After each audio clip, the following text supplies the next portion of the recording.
Bismillah, Assalamualaikum warahmatullahi wabarakatuh. Bapak Ibu, kembali lagi dengan saya Samsul Bahari. Bapak Ibu yang berbahagia, ketika kemudian ayah dan bunda menemukan anaknya mengalami speech delay dan itu adalah hasil diagnosa dari dokter, maka tadi ada dua identifikasi yang kita lakukan. Yang pertama, apakah dia memang bermasalah dengan tumbuh kembangnya dan itu teridentifikasi oleh hal-hal yang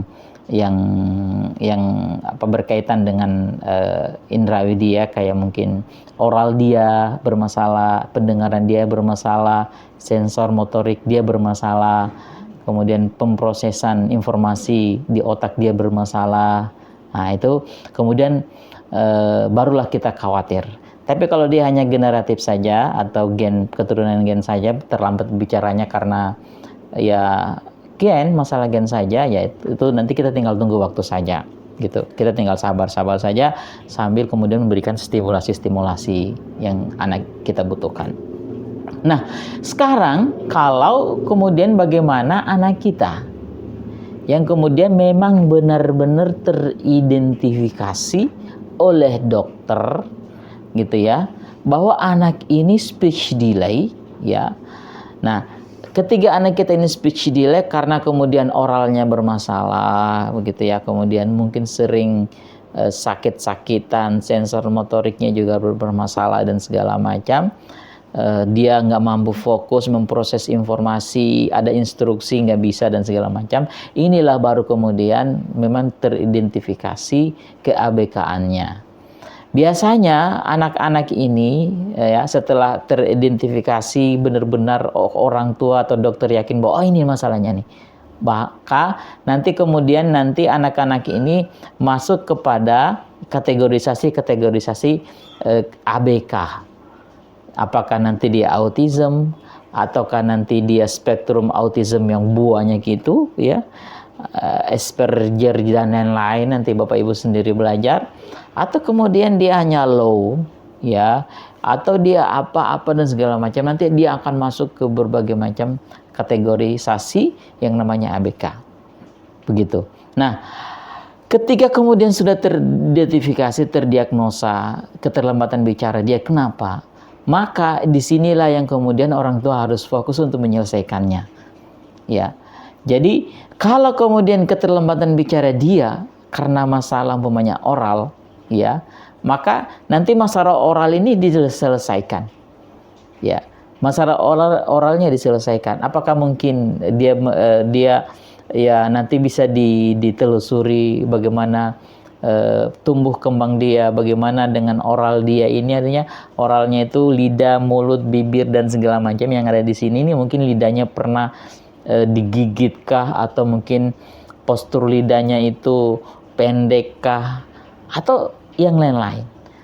Tapi kalau itu teridentifikasi bahwa masalah oral, berarti nanti stimulasinya dengan ya training terapi bicara begitu.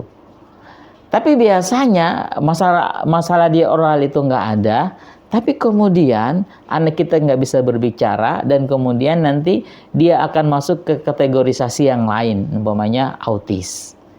Nah, autis secara umum ya yang Bapak Ibu lihatlah bagaimana dia kemudian kalau kita manggil dia nggak mau respon, dia asing dengan dunianya sendiri, kemudian kita itu nggak bisa tatap mata dengan anak ini, kita nggak bisa begitu ya. Ketika ada namanya ini kategorisasi autis, berarti nanti proses stimulasinya adalah dengan proses terapi yang bisa didekati atau melakukan pendekatan terapinya dengan beberapa hal. Biasanya kalau di kami ada yang memakai stimulasi ABA gitu ya, terapi ABA ya. ABA pun berbagai macam ya, ada ABA verbal, kemudian ada ABA yang konvensional, dan ABA yang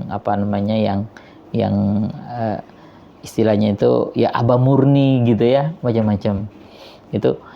Jadi tergantung kita nanti kira-kira anak kita ini cocok dengan apa. Nah, biasanya kalau autis nanti pendekatannya banyak sekali ya, mulai dari pendekatan medis, pendekatan terapi, ya nanti kemudian ada nutrition management atau food managementnya, ada diet dan segala macam. Oh, itu panjang sekali ceritanya.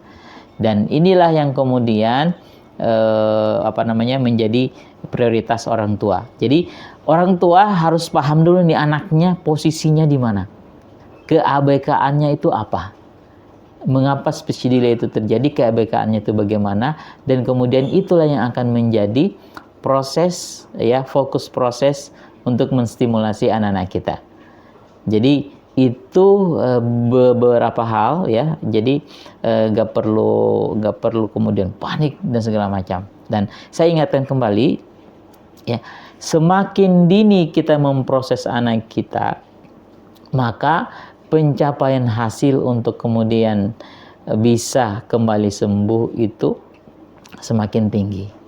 Karena nanti kalau di atas usia 7 tahun baru kemudian kita stimulasi, biasanya kalau kami yang sudah beberapa tahun ini mendampingi anak-anak berkebutuhan khusus, biasanya hasilnya kurang maksimal.